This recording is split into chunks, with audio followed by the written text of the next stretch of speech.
سہیل ولایت صاحب، چودھری نثار کو آفر کی گئی ہے پی ٹی آئی کی طرف سے کہ آپ آئیں، اس حوالے سے خبریں بھی ہیں. کیا یہ پی ٹی آئی کی نئی اسٹریٹجی ہو سکتی ہے کہ پی ایم ایل این کے پرانے اسٹالورٹس کو جوائن کروائے اور وہ کریں گے، وہ دوست بھی رہے عمران خان کے؟ میرا خیال ہے ظاہر ہے اب ان کی چودھری نثار صاحب کا تو ایک طرح سے کیریئر ختم ہو چکا ہے، کیونکہ نون تو ظاہر ہے انہیں دوبارہ لینے سے رہی، کیونکہ نواز شریف سے ان کے اختلافات ہیں، مریم سے ان کے اختلافات ہیں، شہباز صاحب ظاہر ہے ان سے ایک ذاتی تعلق ہے.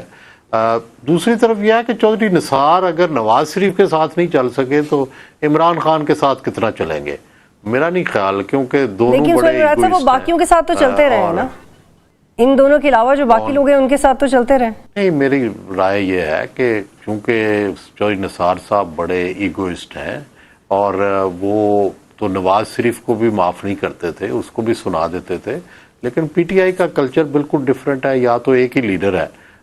جو چودھری نثار تھے وہ اپنے آپ کو ایکولی برابر کا لیڈر سمجھتے تھے. 85 میں اکٹھے آئے تھے نواز شریف اور وہ، جبکہ پی ٹی آئی میں ایسا نہیں ہے. پی ٹی آئی میں سارے لوگ انڈسپیوٹڈ لیڈر ہے عمران خان، اور مرشد کے مقام پر اور دیوتا کے مقام پر فائز ہیں. نواز شریف بھی اپنے آپ کو بے شک سمجھتے ہو، لیکن پارٹی کے اندر ان کا تصور یہ نہیں تھا. بہت سارے لوگ ان کے ساتھ آئے تھے، ان کے ساتھ آگے بڑھے تھے اور وہ سوال بھی کرتے تھے، بعض اوقات ان سے اختلاف بھی کرتے تھے. جی میں تو شروع سے کوئی 1.5-2 سال سے کہہ رہا ہوں کہ ڈائلاگ ہی واحد حل ہے، مصالحت ہی واحد حل ہے. جب تک یہ نہیں ہوگا اس وقت تک سیاسی استحکام نہیں آ سکتا. اور ظاہر ہے گیو اینڈ ٹیک ہوتی ہے جب بھی مذاکرات ہوتے ہیں، 100% کسی کی بھی نہیں مانی جاتی. اور دوسری طرف یہ ابھی آپ عمر ایوب صاحب کا سنا رہے ہیں، تو پھر جو علی امین گنڈا پور کہیں اور کھڑے ہیں، عمر ایوب کہیں اور کھڑے ہیں. علی امین گنڈا پور میٹنگز کر رہے ہیں انٹیریئر منسٹرز کے ساتھ، وہ ان کا نام لے لے کے ان کو تانے دے رہے ہیں. تو پہلے پی ٹی آئی بھی تو کوئی کسی ایک نتیجے پہ پہنچے نا کہ وہ انہوں نے ڈائلاگ کرنا ہے نہیں کرنا ہے. جو ڈائلاگ کرتا ہے وہ بیچارہ پیچھے چلا جاتا ہے، جو اگریشن کرتا ہے وہ اس کو بلے بلے ہو جاتی ہے. تو اب پہلے طے کر لیں نا کہ بھئی کیا کرنا ہے، تو پھر اس پہ چلیں. لیکن آپ کیا سمجھتے ہیں کہ جو علی امین گنڈا پور کی اسٹریٹجی ہے اور ان کے اپنے کولیگز بھی ان کو شک کی نگاہ سے دیکھتے ہیں، ان کی حکمت عملی کو، اس کا فائدہ ہوگا پی ٹی آئی کو؟ نہیں دیکھیں، جو شک بھی ہے نا، شک کیا ہے کہ وہ اسٹیبلشمنٹ کے ساتھ ملے ہوئے ہیں، تو پی ٹی آئی بھی تو یہی چاہتی ہے نا کہ اسٹیبلشمنٹ سے کوئی مذاکرات کیے جائیں، تو ان کے کوئی رابطے ہوں گے تو مذاکرات ہوں گے نا.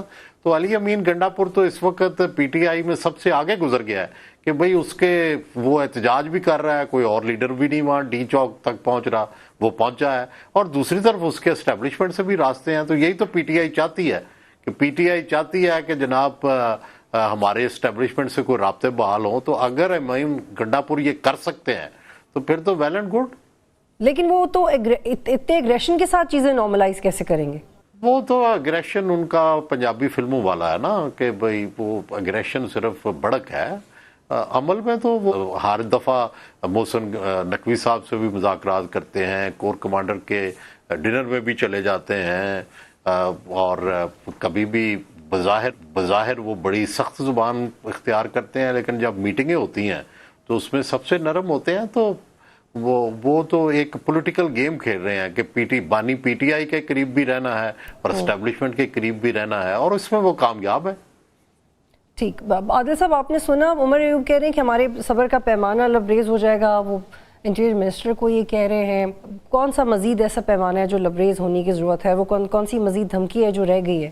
دیکھیں، مجھے تو یہ ان کا بیان جو ہے، جو سٹیٹمنٹ انہوں نے دی ہے، وہ ایک گیدڑ بھپکی سے زیادہ کچھ بھی نہیں ہے. ابھی جو ریسنٹلی تحریک انصاف کا پروٹیسٹ پشاور سے اسلام آباد آیا، اس میں کوئی پی ٹی آئی کی لیڈرشپ جو ہے وہ نظر نہیں. وہ بے شک وہ یہ کہہ رہے تھے کہ ہم اسٹریٹجی کے تحت جو ہے وہ نظر نہیں آئے، لیکن اس کا نتیجہ یہ ہوا کہ علی امین گنڈا پور جو ہے وہ آئے، اور ایک بے شک وہ ایک ان کو فیسلیٹیٹ کیا گیا، اور وہ یہاں پر آ کر کے پی ہاؤس گئے اور کے پی ہاؤس سے دوبارہ پشاور گئے. وہ ٹوٹل فیسلیٹیشن تھی، یعنی کہ اتنی سخت سیکیورٹی کے باوجود علی امین گنڈا پور جو ہے وہ مارگلا روڈ پر پہنچے، اور وہاں سے وہ چائنا چوک پہ پہنچ کے انہوں نے کارکنوں سے ملاقات کی اور کے پی تک چلے گئے، کے پی ہاؤس تک چلے گئے. ان کو کسی نے کچھ نہیں کہا،